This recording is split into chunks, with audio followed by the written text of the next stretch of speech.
Hello everyone and welcome to another episode of Britballin. I'm your host Mike McGugan and I'm joined by my lovely angel of the north, Adam Wilkin. How are we?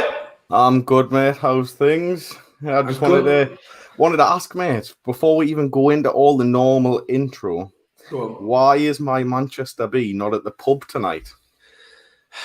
Mate, it's been a struggle to not be. I'll be honest with you. I don't know why I'm here. The guest don't know why he's here. You don't really know why you're here. No one's watching at the minute, so I'm sensing everyone doesn't know why they're here. But thanks for the people who are watching. But yeah, I think we might struggle for viewers tonight, mate. I think everyone's in the pub, aren't they? Well, if you're in a local pub and you're all watching this on your phone while it's at the table, speak of the pub, you can't cast this to your screen from the Facebook and the YouTube app. So cast it up to the screen, get it on. Yes, and if you are watching this in the pub, if you show it to the bartender, it's a guaranteed 20% discount, excluding the 20% discount. So just try it. All major, non-major pubs. Yeah, that's it. So, but we obviously. Three's never a crowd, is it? So we're moving on in the world, aren't we? We are, mate. We are. We're moving on. I mean, we did show this yesterday as well, but I think it's great. Yeah, but this is for the true Britballing fans. These are the Monday 7 p.m. These are the people who don't mess about. Watch this one. You ready for this? So I've been hard working. Well, not hard working. I've been working today. John, me do it. No, you're ready. 3. You bring her in, and I'm going to change the graphic. Ready? Watch this. Bang. Yeah! Our little Southern Fairy joins us. How are we doing? I can't get over that nickname. It's so funny. So we've got a bee, an angel of the north, and our Southern Fairy. What else do we need? And you've got your own little graphic in the corner now, Tash. We just need. So what? I know. Welcome to Britballing full time on a Monday. Obviously, we're not going to subject you to the Monday show as much right now. Thank the Lord. Thank the Lord. Yeah. So for obviously Tash is going to come and help us on our Sunday night show.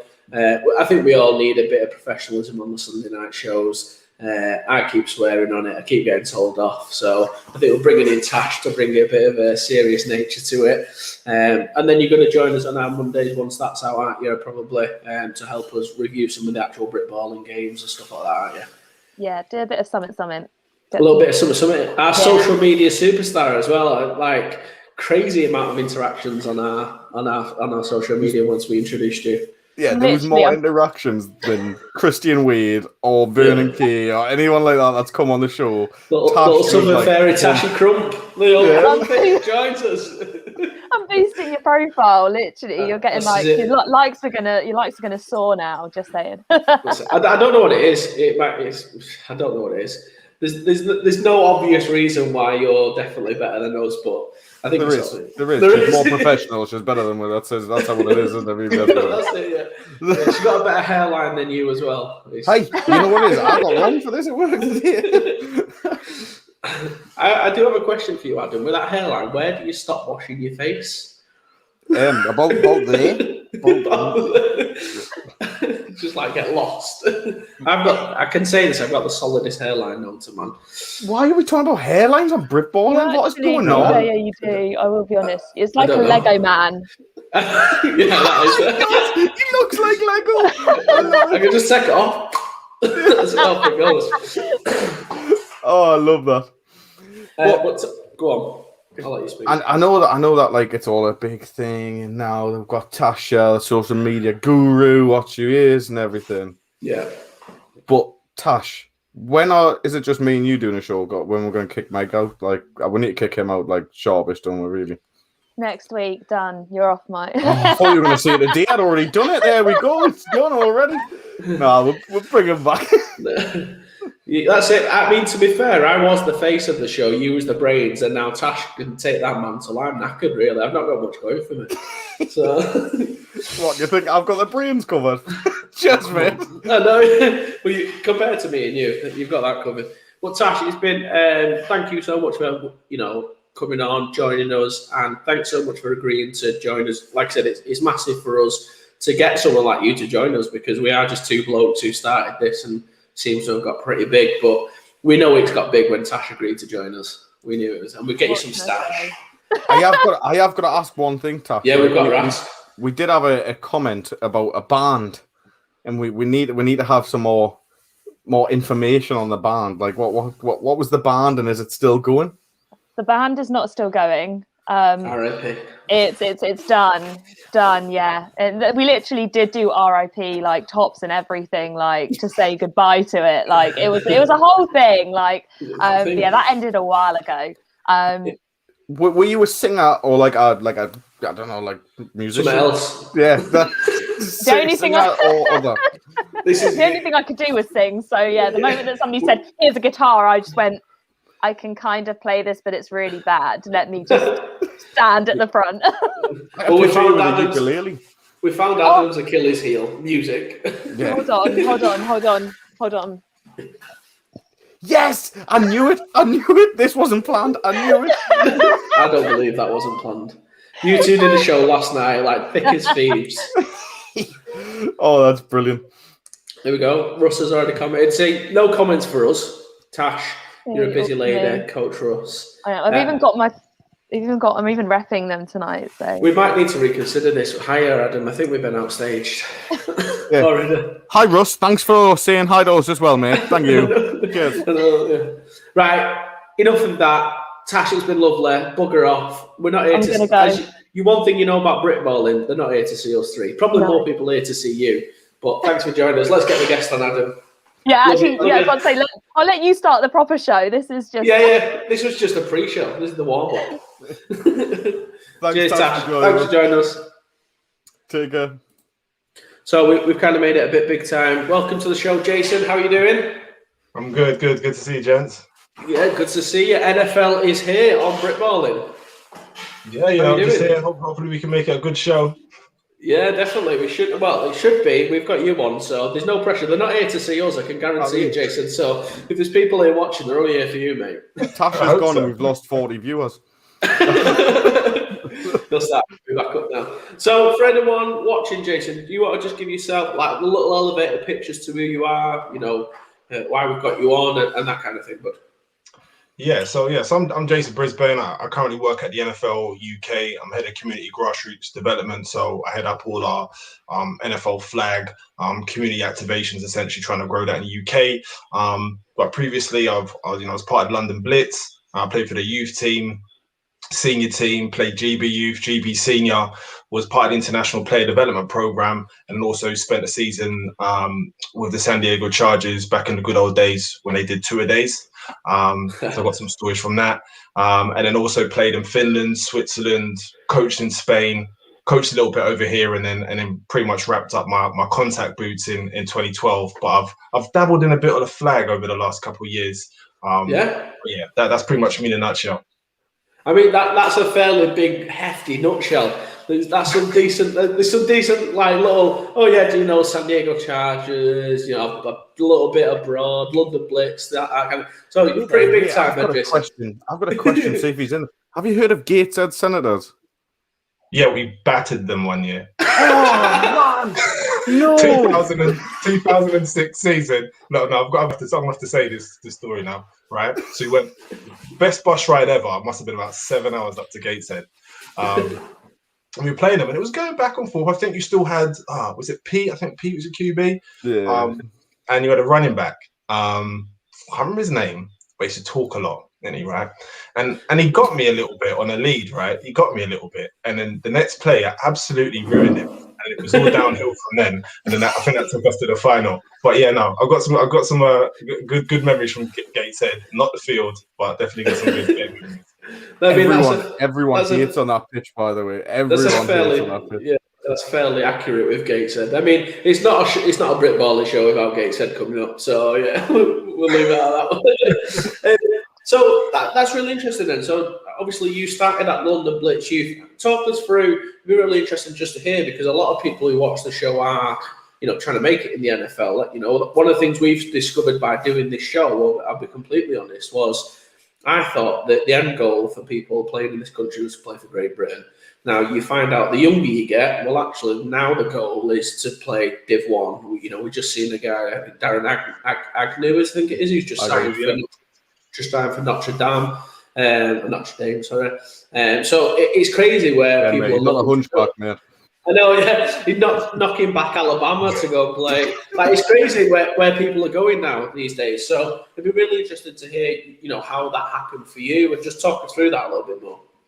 Yeah, I mean, you're right. I think it's really different now, and there's such a different pathway now for when you start playing now, and you can really see it as well, because so many people have been at all those different steps.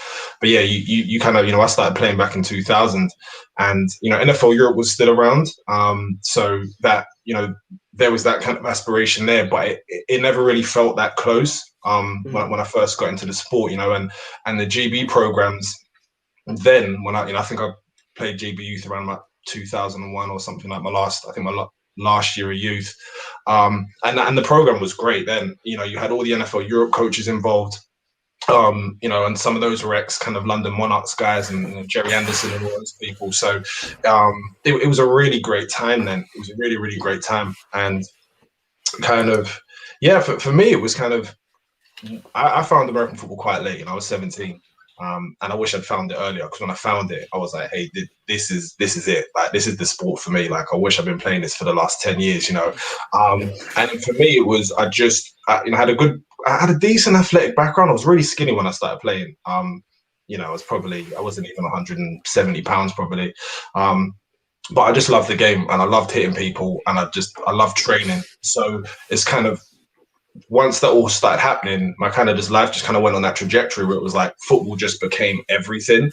And so you go from kind of GB youth and then to GB senior, and then we won the European Championship group stage in Amiens in 2004. Big shout out to Coach Rick. That was an incredible year, an incredible tournament, and then that's when I got scouted from NFL Europe, and then everything kind of just kind of went from there, really. And what was that? So you got scouted from NFL Europe. Then what happened from that point? So you get scouted. What happened from that point on? Was it just a bit of a blur, or what happened? Oh no! It was a nightmare. So that 04 season, it was the starting point for quite a lot of us, right? So that was there was guys like Jermaine Allen, Sean Smith, Danny Watts, a load of us all kind of that 2004 combine. We all kind of went into it, and pretty much everyone who did well, who you thought would do well, did well in it, right? But I was doing the combine in an old pair of Air Max 95s.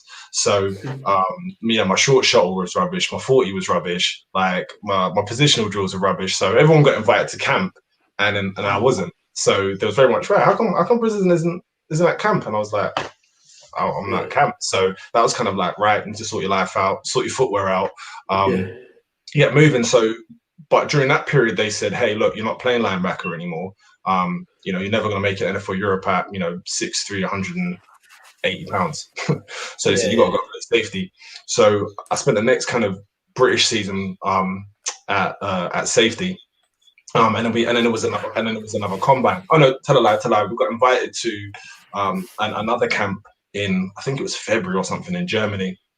And it was all right. It was okay, but I just wasn't enjoying safety. So then again, just got in the gym, eating, what have you. Got to the next set of trials, kind of end of 2005, and it's like, right, Jason, you're not heavy enough to play linebacker. But and I've gone up to about 205, 210 then. And he said, you're not heavy enough to play linebacker, but you're too slow to play safety. I was like, oh my God, give me a break. I'm trying, guys. I'm trying. Yeah. So I had another camp, still went to Germany. I had a good couple camps, great. And then I think that takes us kind of to 06, and that's when things really started to change. So, broke the 220 barrier. Things were great that season as well. With the Blitz, we got to our first final. We lost against the O's, but that was like the Blitz's first final as well. And then so then we had that final, that next camp, and then actually that year NFL Europe finished. So we were all kind of thinking, oh bloody hell, all this work we've been doing over the last however many years, it's all down the drain. But they kept the international player program going. So yeah, then went to combine again, did far better at the combine, did really well. Had the the Germany camp, they moved all the camps to Spain. So we did a ton of different camps in Spain, like all across the year, And then through that, essentially, year-long process, nearly, that's how they started making the decisions about who's going to go, who's going to get the practice squad spot. So I think I want to say there was about 12 spots, but from people like right across the world. So, guys from Japan, from Holland, from France and things like that. And and then I think everything just everything just kind of fell into place for me in terms of being mentally ready, physically ready. And then we go through. But, once you get to NFL, then you think you're ready. You're not ready. Yeah, you're ready. You're not ready. Okay, that's the face of a man who wasn't ready. Dude, listen, right? So sometimes people ask, I always get a question, I hear this question quite a lot, right? They say, how different is it from, Premier League, like Prem football in the UK and the NFL, or even like GFL and the NFL? How different is it, right? And the only way good reference for that for you. It's like a portion of Mondio, isn't it? Yeah.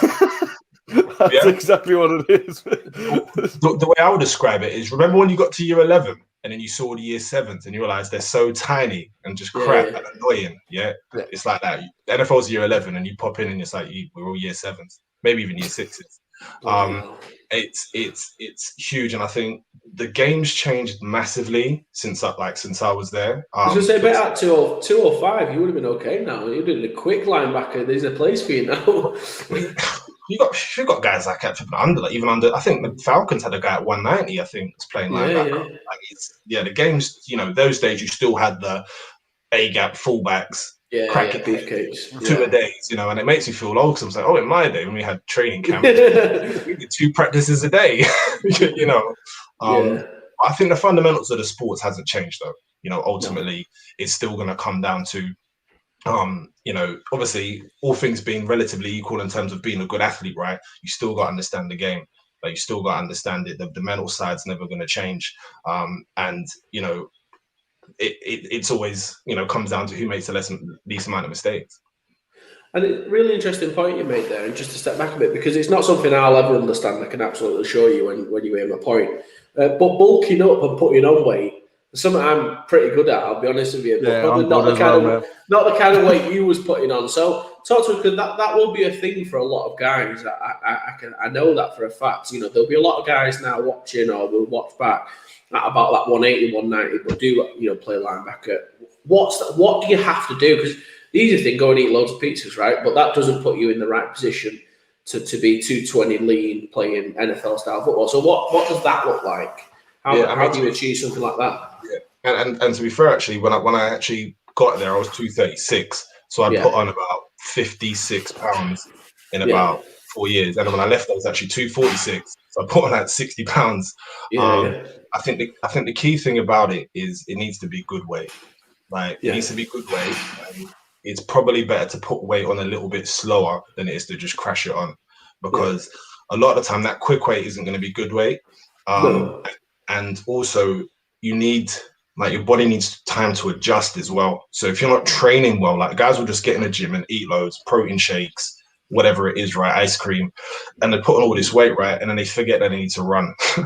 It's like, so, we were fortunate. We had a good, NFL Europe kind of training program that we had, and we had some trainers that kind of, we worked out 2-3 times a week with a group and things like that. But it's like, I think you there's enough resources on these days as well, online and everything like that, to know how to, what's the correct amount of calories you need to eat, and you really need to know that. I used to think, so I used to be kind of, oh no, I'm one of those guys who can't put lots of weight on. Oh yeah, I'm a hard gainer. Nah, it's bollocks. It's all bollocks.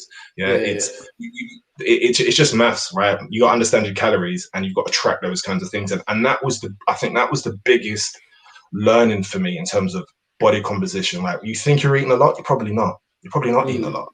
Those people say, oh, this person eats loads and never put on weight. They don't eat loads. I bet they don't. Yeah. And it's like, so you've really got to understand your calories, do meal diaries for the first, I had to do them for about 2 months to really started understanding, because you kind of eat the same things all the time, right? More or less, right? You pretty much eat the same thing. So once you start doing that, then you can look at a meal and be like, hey, that's 800 calories, like, and you can get to that point. So then you know how to eat. So if you don't know how to eat properly and you've never tracked your calories, you're gonna struggle to put weight on. Yeah. It's the same with taking it off as well. Taking it off, you've got to track it. Well, I suppose for me, putting on weight, it's never been a problem. I've been slowly building weight for the past 30 years. I'm pretty good at that. But like you said, it's putting on that right weight in it and how you put it on. So it's, like you said, you was 246 there from one night. That's, £60 or whatever that is. That's not £60 what I could put on. That's £60 of, that's muscle, that's working hard as well. So you're losing fat, and a lot of that is turning it into muscle, but then filling that in the right way, isn't it? I'm assuming. Yeah. And I think, finishing the NFL that year I had at 246, I was like the strongest I've ever been, the fastest I've ever been, the most flexible I've ever been, the most agile I've ever been, and also the heaviest I've ever been. So it's just about, how hard you've got to train right, you've got to train well, and you really just got to monitor all these things. And if you need, and doing it by yourself and trying to work it out by yourself is quite hard. So having a trainer or it's probably worth investing like a couple £100 in a personal trainer that knows what they're doing, to try and help you develop that stuff. And then if that gives you the foundation, you can go off and take it, then you'll be in great shape. Yeah, and one of the other things I did want to tap into is that actual journey once you're there. What is that actually like? Because I think of it as, I can only see it as I'm going to be sat next to Tom Brady. You know what I mean? I'm going to be there. Me and Tom are going to be sat. He's going to be chucking the Super Bowl trophy to me. We'll be on the boats. Me and Gronk will be out partying.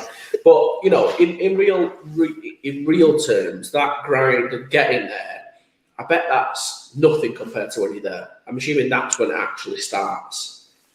Yeah. I mean, because the international player program is back now. It's it's called the Player Pathway program now, and it's actually a much better set up program now than it used to be, because those guys go in April, they go in just after a draft. They go in all the other time with the same rookies, so they've got a lot of time to kind of ease into it. When we went out, we went straight into training camp, July training camp. So everyone's 3 months ahead of you on the playbook.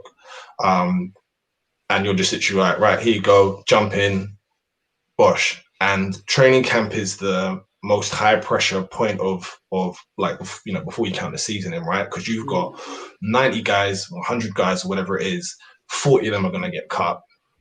And even though, it was the practice squad place and we knew we were going to be there, that environment is still there, right? You've got guys literally fighting to put food on the table. So you're trying to navigate through who you can ask for help for, who's actually just trying to get a job, and everything in between. I suppose it's like, and it's hard to, you wouldn't ask, because you're right there, who do you ask, advice for? If you was at a job interview, you're not going to ask somebody who sat there, if you're in a big group job interview, hey mate, what did you put for the answer for this test? You'd be like, piss off, I ain't telling you that. Yeah, but I wouldn't tell you. I'm like you said, you've got kids and wife to feed at home, dare I say, by not telling you that makes me look better. When it comes down to the brass tacks of it. Yeah, but you're a prick, Mike. That's what it is. You know what I mean? They're going to hear the accent really on, and they're just going to be like, "Nah, he's not going to chance anyway." So we'll just. Yeah, but that is a tough one to navigate, and lucky, some of the more veteran guys and some of the other guys, there's actually way more nice people than you think, and the majority of them are the guys that have got some of the longer deals as well. They all will help you. But yeah, it's hard, and because it's people said, oh, do they is it like the army? Do you get broken down and build yourself up? It's like, well, no. If you get broken down, you're a broken car and you get swept away and thrown in the garbage. For me, I always say camp was the most physically and mentally demanding period of my entire life. To replicate that level of stress where you're 3 weeks into camp, everything's sore, you've had some terrible days, they're throwing plays at you, and you just don't have a choice. You can either just fold, you can just fold, or you just find a way to get through, and you just literally just find a way. And I find it hard to describe because it's just crazy. I'll tell you what, right? This might sound daft, and I'm going to say this quietly, but I'd take that over me forgetting to do the dishes in this house. Not even joking.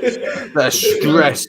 They're stressed. I'm just kicking off now, man. I'm telling you. Because at least you don't have to sleep in your own bed. What I built this room, mate. No, that's really interesting because you don't. I mean, obviously, we have to portray the message of it's going to be the best thing ever. You get there, but just hearing that shows that it. Whilst I'm assuming you have to pinch yourself, like that's a long, your 2 days. It's long days. I'm assuming because you are in that situation. You're British. You're 3 months behind the playbook. When everyone else finishes, I'm sure your head's in the playbook, and sleep's really important in that instance. And you're in a foreign environment, and just everything I can imagine would just be so alien to you from what you've gone from probably being one of the best players on your team as well, don't forget, one of the best players in Europe at that point, to then being the practice squad kid at, in San Diego. Like, how was that like as well? What did that feel like? I'd say the practice squad piece is all right because it's kind of like, because that doesn't kick until the season starts. And then you also got another 11 guys with you as well. So, and when you're practicing against the first team. So, I was there training against, I got LaDainian Tomlinson, Philip Rivers, Antonio Gates, Vincent Jackson, RIP, so you're kind of thinking this is a great flipping experience. Like I'm playing, I'm practicing against and helping the best, like some of the best players in the league prepare. But to your point, you kind of rock in and you kind of think, I got this. And I had my first week of camp, becoming rookie camp, and I was doing well. Yeah. And then it's like you get into the first week when all the veterans back, and like, oh, this is a bit harder. And then the information just starts flowing. And you're like, oh my gosh, I'm drowning. I'm drowning right now. And you just, it's like it's a tough pill to swallow because you're so used to just being able to get away with things with your athletic ability. Yeah, of course. And you realize actually you can't because everyone else is a great athlete. So actually you've really got to know what you're doing. But when your days start at 6:30 a.m. and finish at 10 p.m. and you're knackered, you're like, trying to balance the priorities of playbook and sleep, it's hard, man. Yeah, crazy. It's absolutely crazy. Like I said, there's nothing that can prepare you for it, is there? That's the thing. And how is that different now? Because obviously, you mentioned International Pathway program now is slightly different. And do you have any part in that at all right now? Or let's take a step back. What's your role within the NFL now, and how does it entail? Because obviously grassroots and that kind of thing, I'm assuming will help some of that. Yeah. So I started back in 2017. And I was actually part of when the NFL we had our presenting partner Subway. So part of that deal was actually taking our flag program out of London and turning it into a national program. So that's essentially when I came on board. So working with primary schools, some secondary schools, and really just introducing flag into it. We kind of evolved the program from sending university students in. So we worked with kind of Bristol, Birmingham, Leeds, Manchester. And eventually Portsmouth as well to train up some of their guys to run this 12-week program, and then kind of evolved it into actually just training teachers, so then we could actually scale bigger, and it was more sustainable as well. And then while that was happening, the NFL Academy got set up as well. So kind of don't necessarily work directly on that, but I work with some of the guys, when we're working across that kind of setting goals, that kind of strategic level, being that person who can kind of step from the outside and say, hey, can check and challenge some of those pieces.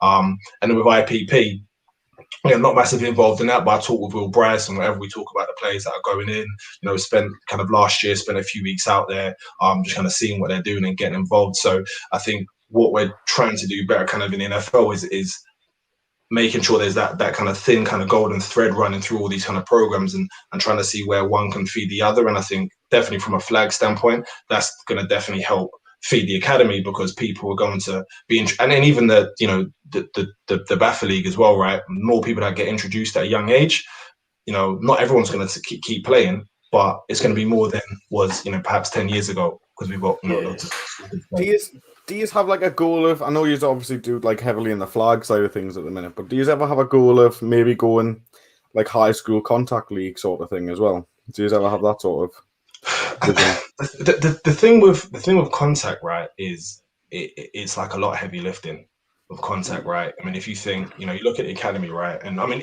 let's even stick the academy to side, right?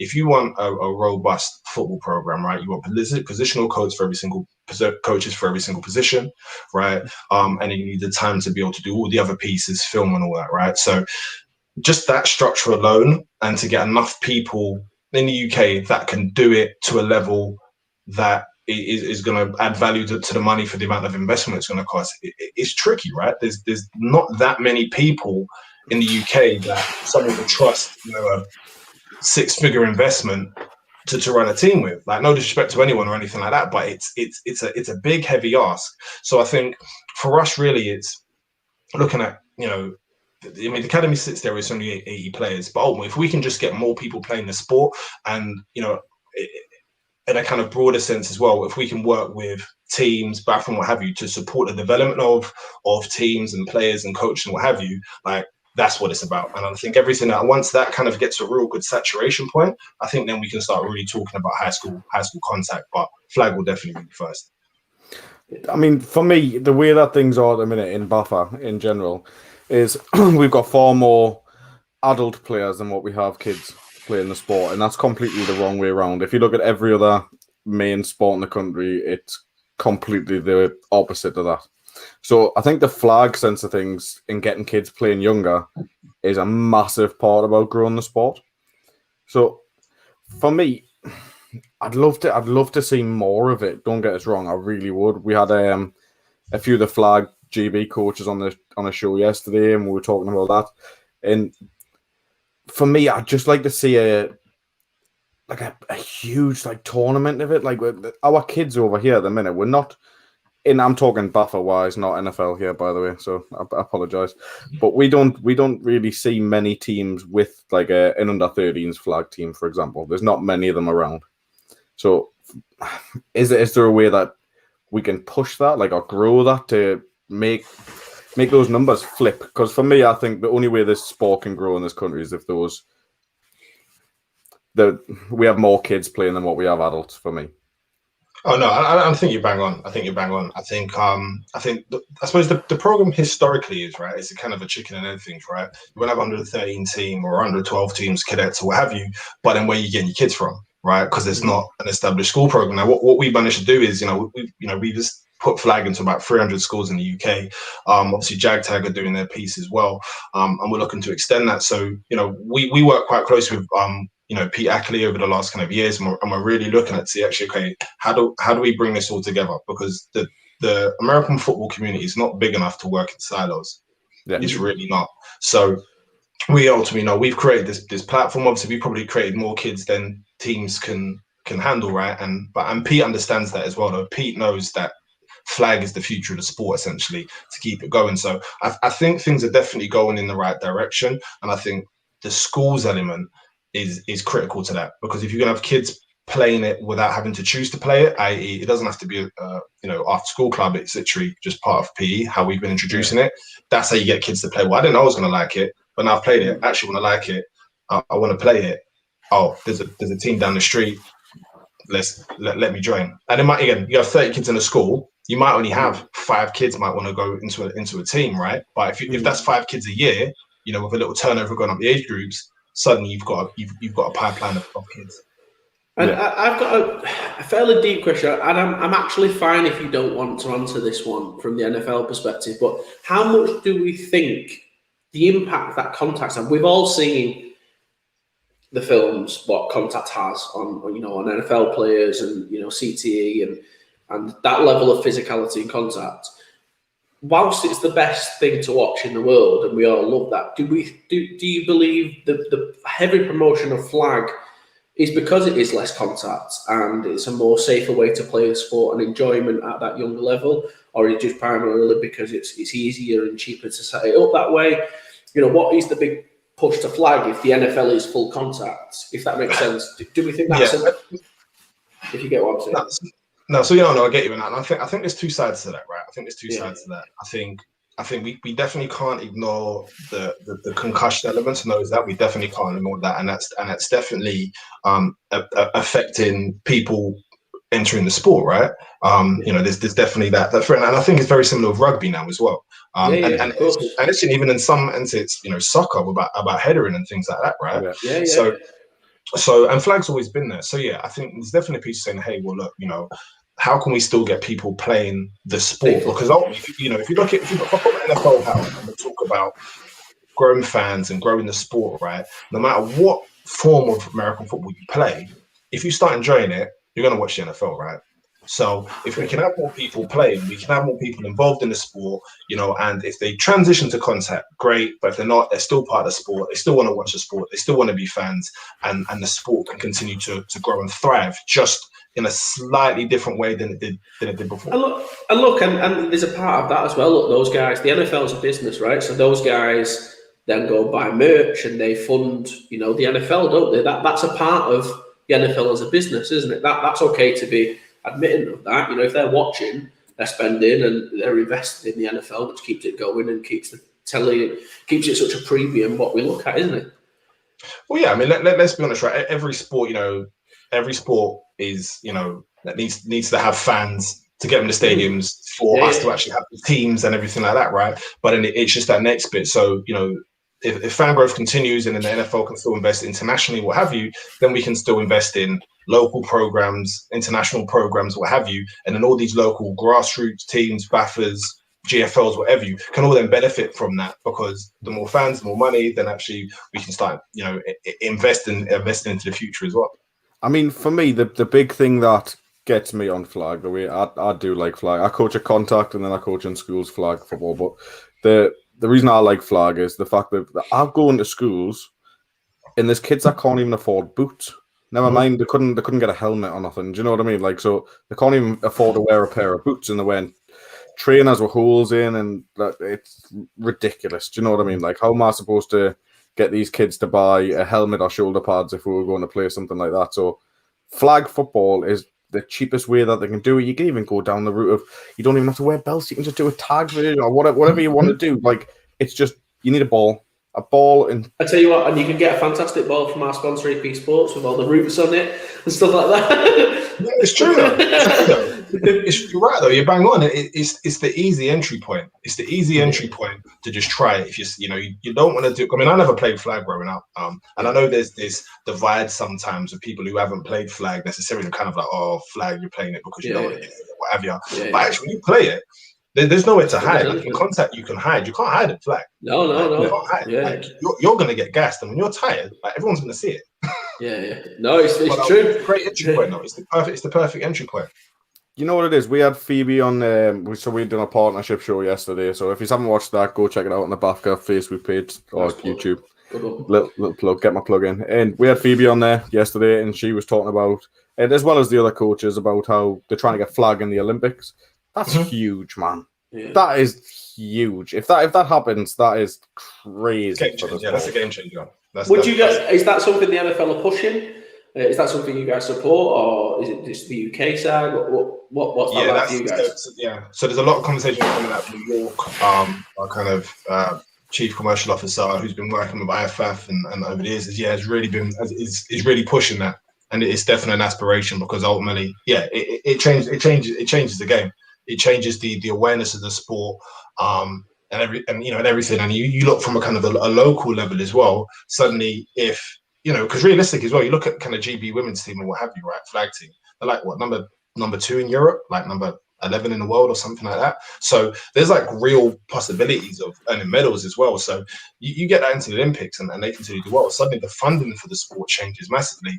And then if that happens in multiple regions around the world, you look at top level NFL, there's more people talking about American football, but you talk it from grassroots level, you've got all these new people playing. And I said, everyone wins. Can you imagine the US team? Would they do it like a basketball team? Can you imagine? We all know if there's going to be a flag football in the Olympics, it's who's competing for silver and bronze. But can you imagine just Mahomes rocking up with his 2 flag belts on? Man? What is going on? Yeah. Well, that's a show. Don't worry, we've got a question for that later on. We are. And do you want to bring up that question from Ray? Sorry. From Ray, I'll bring this up. You can read it out because it's massive. Amen. We need far more youth teams across BAFTA and UK. Starting at schools is fundamental for this. It'll be a slow drip period for schools getting into community clubs, but I agree it's most sustainable approach. Getting kids into flag as young as possible from primary school is the only way we'll ever compete on the national level with the likes of America. In flag, we get the ball in the hands, homing the skills, and basically fall in love with the sport a lot earlier. So I read that out for anyone listening on Spotify. Yeah, Spotify, we're back on there now. This Jason was seamless. We're getting good at this now. I mean, I suppose just somebody just agreeing to the point there, isn't it? In terms of get the egg-shaped ball in the hand younger, where they're throwing it forwards and not catching it sideways like in rugby. So yeah, and let's not forget, right? Let's not forget that the UK, because I feel like if you flag its Olympics, right? Not all the kids who play on that would necessarily always be the kids that played from primary school, right? They might be your crossover athletes, your ex-sprinters or what have you, right? So there's this, that it opens up a whole new pool. You think about, I always think back to that London 2012, and you had all these random people now playing handball and crossover and playing all these different sports. And I think that's what it opens up, right? And if you suddenly got all these people might play basketball in a college or what have you, right? We've got loads of, UK people in the NFL right now, like performing and starting, right? So you could easily transfer that into flag and have those same quality athletes, not necessarily, your hand in the dirt guys, but everyone else. Do you know what I mean? It's there's big upside. I mean, if you are watching and you're part of a school's program, or if you're watching and you want to be part of a school's program or anything like that, and speak to your local school, the more receptive of flag football and what you think for a start. Like when I go into a school, we've had teachers come up to us and say that like kids' handwriting and things got better because they're using catching the ball and things now rather than kicking it. So it's a big thing for schools. Like you've got to remember, sports that involve using your hands is normally like a summer sport, like cricket and things like that, or maybe basketball. But football's different. It's just different, and teachers love it. Absolutely love it, because it really does help from going from this and catching a ball or throwing it to picking up a pen and writing. Honestly, it is huge difference. And I think one definite thing about, look, we all know, we all love the sport, right? And it's one thing that really resonates well. What we found with schools and teachers is the set play nature of the sport, right? Changes the entire school environment, because kids have to communicate intentionally now. It's not just free flowing and then the best kids just deal with it, right? And that's a real good selling point for teaching when we talk about introducing values and things like that, because you can say, hey, look, all right, we've stopped here now. It's not forced. This is the game. Everyone's got to listen to so and so, and it could be a boy or a girl. And teachers love that. They say, wow, we've not seen the kids interact in that way. So you talk about the whole kind of values element. It really sits heads and shoulders amongst other sports. Teachers looking at Ofsted as well when they go, oh, what can we do in PE? Leadership awards. Oh, how can we get that? American football. Tick. Done. There we go. Straight away. One of the things for all schools. Just going back to your point, obviously, about being on San Diego Chargers and obviously the practice squad. Do you feel, it's a question I always have for anyone who is involved with the NFL at all. Do you feel like we've just got the NFL, right? And then it's kind of like nothing. Do you feel like we need a void in there, that we need like that middle ground? I know there's been the XFL, and I know there was something, the AAF last year, and there's the XFL or whatever. Do you believe the NFL should be championing something like that at that mid-level to help the development of the sport, or do you think because we just want that elite level NFL? You're going to get Roger on his phone call soon, by the way. Big Rog ringing up. I think it's a tough one. Right? Because I think that as I said, you look at, for example, if we talk about NFL Europe, for example, right? You had guys like James Harrison and Kurt Warner came out of NFL Europe, right? That year of development really supported them. So I think there's definitely a space for it. It's not going to be cheap. Now you have seen that ELF that they're starting up in Germany. And I think they've got aspirations of being that. We'll see how that goes, right? But I think there's definitely space for that, just tier down, or even a couple tiers down, where it's like, it's still competitive. There's still lots of people. I think there's space for it, but whether the NFL will fund it, I think it will depend on how much it then actually benefits the development of players who can then transition to that, or maybe take a year off and come back in. Yeah. I'd just like to see more events like up and down the country. It's very London based, and which is obvious because London's a massive market and things. But for me, I'd like to see. I know you've done your subway programs and things like that before, and you've had like tournaments all over, which is fantastic. But I'd love to see that.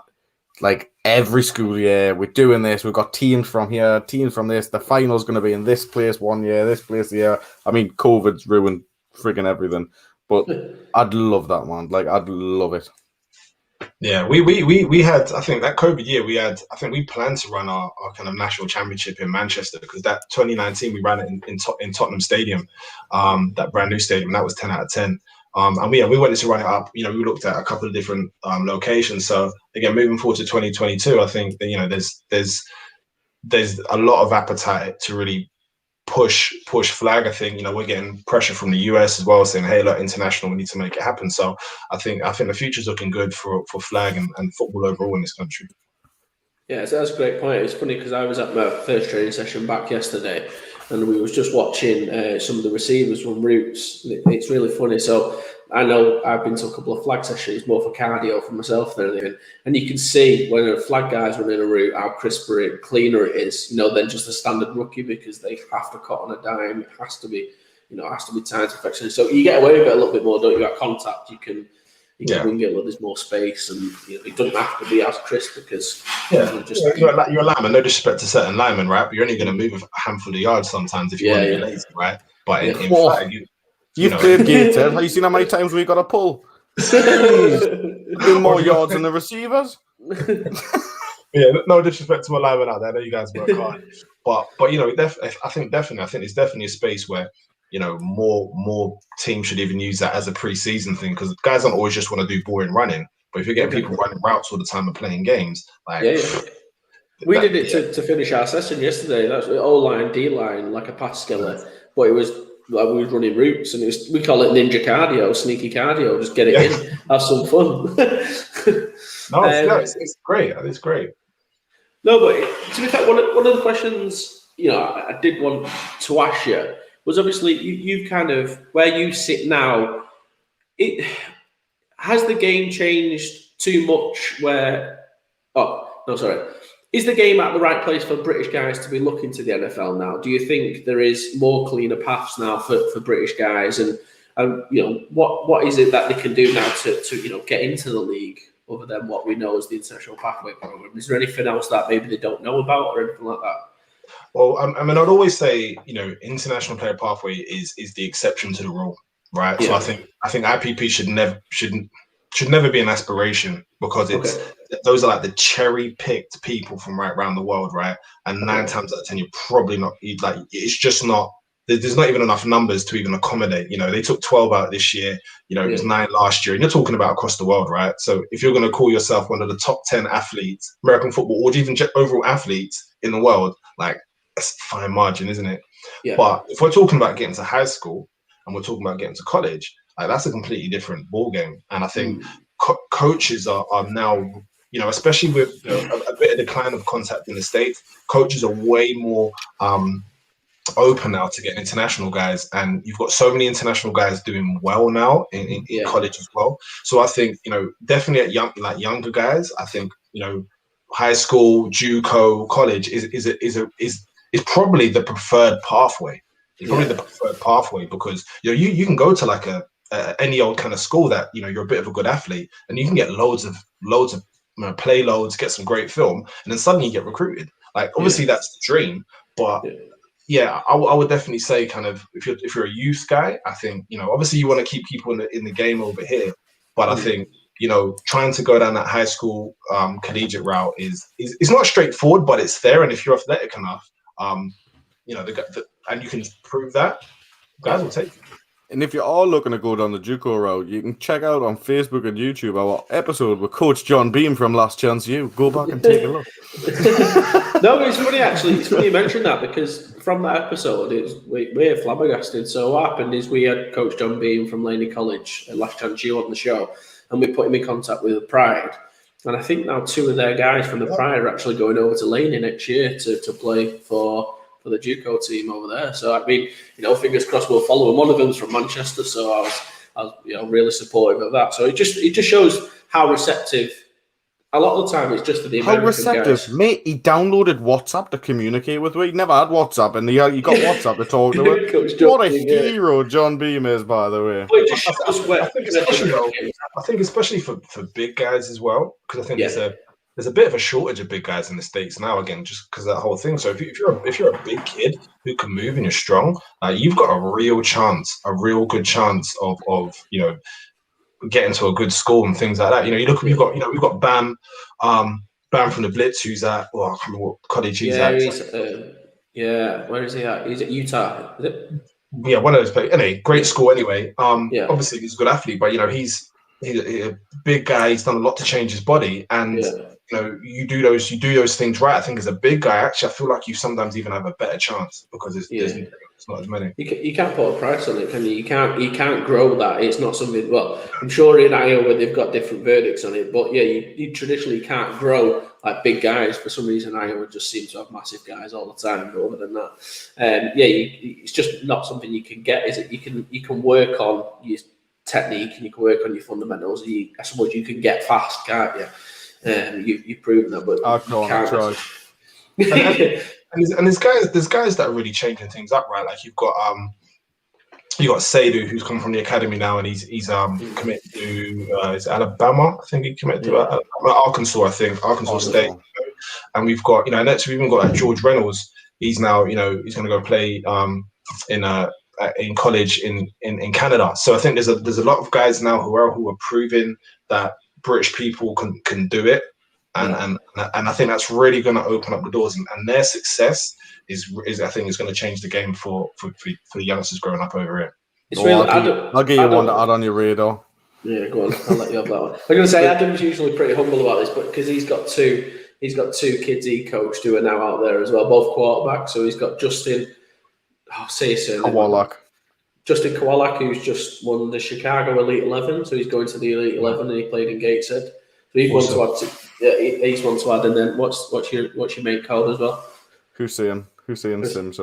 Yeah, and he's just gone out to play high school and quarterback. So we're hoping we get a couple of quarterbacks to. I know you said little mate, but he's 6'4" and 15. We're hoping Justin's the first Div 1 British-based college quarterback, aren't we? Really, that's what we're praying for. Two offers. So, I mean, Jason, it's been an absolute pleasure to have you on. Have you got any more that you want to kind of add in terms of your role and what people do if they want to get involved in the flag community for the NFL or anything like that? Yeah, definitely. I mean, I would definitely say, look, I mean, the raffle community needs to understand that we're here to help.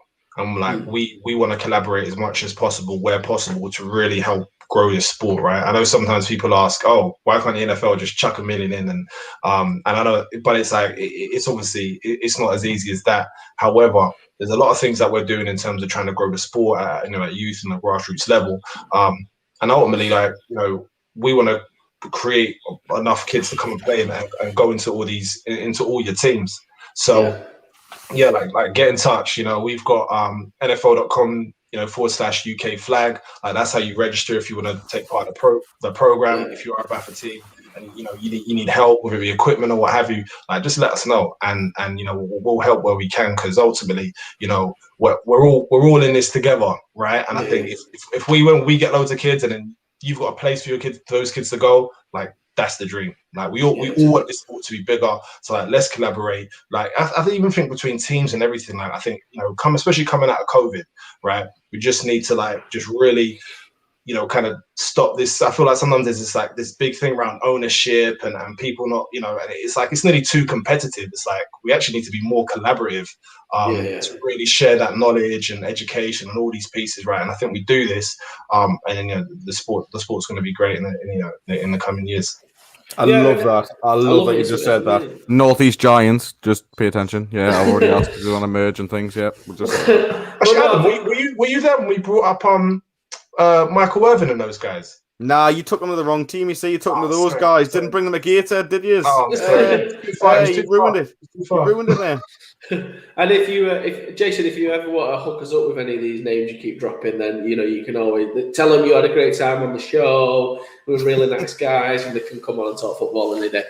But before we let you go, we have to ask you the question we ask all our guests. I've got to ask him one particular question before we even go into the normal ones. We're entering into a flag tournament soon, right? With a load of other podcasts and people in the British community. Is a big thing going on with the Dukes guys. they're hosting like this tour. Do you want to come play on our team, mate? We need players. Like, do you want to come join on our team? I think my levels of inactivity since COVID are shocking. So I think 100. I honestly 1,000,000% guarantee you're more active than us two. So I can just say that now. Well, if you are free and you want to come and play for us, we are recruiting team members. But one of the questions we always ask, and I think this is absolutely the best person to ask this question to. I couldn't think of it, so this is our favourite question to ask our guests. So, the NFL has closed down its doors. It's no longer the NFL, but it's a redraft, but it's only flag teams. So you get you're a GM, and you've got now to pick your dream NFL flag team. So the only caveat, they've got to play both sides of the ball. So you get to pick one quarterback. He's your starting quarterback. It's not a snake draft. You just get the top picks because we like you and you're on our show. You get a running back, tight end / centre, traditionally, and then 3 wide receivers. And is that from the current NFL? Current crop. Current. All right. So we have. They've got to play both ways though as well. So they're playing defense as well. Okay. So if you pick Tom Brady, you get outed. Yeah, you can have Travis Kelce at centre. That's good. Yeah, Travis Kelce at centre. We'll probably go. We'll go Saquon Barkley for running back. Man, we'll go. Tricky one. We'll have to go Odell Beckham. We'll have to have him. We'll have to have. That's just because he's an academy ambassador, isn't it? That's what that was, right? You might be watching. We've got Juju Smith-Schuster. Academy ambassador. There you go. Yeah. Michael Irvin. All right, Tyreek Hill, obviously. Yeah. Oh, you know what? Maybe just chuck the Chiefs on, and then we'll just score more than people, more points. Yeah, that's a fair point. That's a fair point. See, you missed out like a really easy trick one, right? You need DK Metcalf in that team for the defensive side of stuff he can do. Like when he tracked that guy down and just leveled him. Fair, but then to be fair, then you could just put Jalen Ramsey on him and he won't make a play. So, yeah, that's fair. He's got hands. I don't like when they say DBs are receivers that can't. Ramsey caught one in the Pro Bowl. DBs have got great hands. DBs actually got great hands. The more and more I think about the team, the more and more I think I would just take absolute out and out DBs and then like safeties, just like as running back. So I think defense would win championships in this. I think that's a good point, yo. That's a really good point. Jamal Adams playing running back, I like that, and then like I'd take a nifty linebacker at centre. So like I don't know, like a Roquan Smith or something playing there. I think you could have a decent quarterback. Lamar Jackson probably because he can just run. Yeah. But no, absolute pleasure having you on, Jason. You're welcome back anytime. Thank you so much for joining us, and it's so good to see. Obviously, you was at the Blitz, you played all over. You know, your journey is fantastic, but now you're working for the NFL, so you know it's good for us to know at the BAF level that we got someone representing at that level who knows the sport, knows the games. You know, just even someone saying, "Do you know Gateshead?" There's only about 15 people in the world. Clip it. Knows it. knows it. So crap the pitches. Clip it. So it's good for us, at the BAF level to know that that's there. So. Absolute pleasure to have you on, Jason, and thanks for joining us, man. Awesome. Cheers, Jens. Thanks. Cheers. See you later, man. See you soon. Cheers, man. Thank you. No, that was awesome having Jason. That was awesome. Yeah, really good. Yeah, really, really good. Good to see. Obviously, I love like just the fact that he's played Blitz, understands it, and he's representing us at the kind of like at the NFL level for the NFL UK. It's just awesome to see it. So it's really, really good. We've had this come up. Next goal for us, Brits, is a QB in a major D1 conference. We can do it. Maybe 1 year or so, I think. Yeah. That's Give it a season. I think Hussein's going to be the first, like, kind of like true Brit. True Brit, yeah. Justin's kind of like he's half American, isn't he? Yeah, it's like Phoebe playing for Britain. Like, yeah, it's good to have Phoebe. She's class, but you get it. She's not got the Yorkshire accent, that shit. She's not got a Geordie. I'd love to see Phoebe with a Yorkshire accent or a Geordie accent. I reckon she could do it. I reckon she could pull off a Yorkshire accent. We're going to get her on. Phoebe, if you're watching. Next time we get her on, I was talking to her last week, actually. I think we're going to do a show with her, but it's going to be a bit different to how was it coaching at the Bills? Because I'm sure she'll answer that 1,010 times. She answered it yesterday as well. Yesterday. On the show yesterday, and she was like, I'm Phoebe, and I'm the coach of this, and I'm coach of that. And I was like, and there's a big one that rhymes with hills. Where did you coach? She was like, yeah. She was like, do you really want to see it? I was like, look, there's got the Britballin logo on. You say you at the Bills now. We just had a good show there. Elliot Hoyt would be great to have on the show. We are in talks with Elliot, actually. Elliot keeps popping up. We're trying to get some dates together to get Elliot onto the show. Yeah. He was love from the Pride for that. Yeah, real proud. We have to say it. I think we're obliged to say it every time. Roll Pride. Roll Pride. Hopefully, we're constantly in talks with people in terms of getting the full schedule. I think everyone kind of knows the schedule, but nobody knows the schedule fully because they're still finding out some details. You're playing locally. That's all it is. So hopefully, once we get that on, we'll have a debrief of that. We've got a couple of good things lined up, and obviously, we're going to keep expanding the team. So if you're interested in getting involved at all, in helping us out, social media or anything, it's still. I do want to push this this Dukes tournament as well. Really want to push this. So we're hoping to actually enter 2 teams. Okay, so you might have seen it. What's the title of it called again for the Dukes? I have no idea. Oh, there's me. Look, I've completely lost it. Even if I knew it, I'm going to leave you hanging on this. Well, I can just get it now. I'll get on my phone and find it out. No, but the Dukes are basically doing a flag tournament for all over. It's the Dukes Royal Tour. I didn't even have to get onto it. The Dukes Royal Tour that they're doing, and we're going to enter a team in 2 locations. I can only announce one of them at the moment because I can't say where the other one's going to be because they haven't announced that it's there. So we're going to have one in Manchester, right? One somewhere else. I wonder if you could guess by the 2 hosts we've got on here where the other one will be. So we are looking for players that want to come and play that. It's I think we're going to fund it and stuff, and we might try and get some nice jerseys and stuff made, and hopefully raise some money for one of our charities that we're looking to do. Tom, if you're in the chat there now, if you've played QB and you fancy a little throw the dice again, we could do. Manchester team looks good. Yeah, we need we need some players, mate. So if you fancy joining the Britballin team for a flag tournament coming up pretty soon, then give us a shout. But it's been an absolute pleasure. Thanks everyone for joining us, and we'll see you next week. See you next week. We'll probably be joined by Tash next week if we can get her on. Yeah, or she'll do the Sunday show because she's better than us. Yeah, she's better than us, yeah. Anyway, to be fair, we didn't do bad for viewers. I thought a lot of people would be in the pub, so it wasn't too bad. And thanks everyone for joining us. We'll see you next week. Bye-bye. Pub time.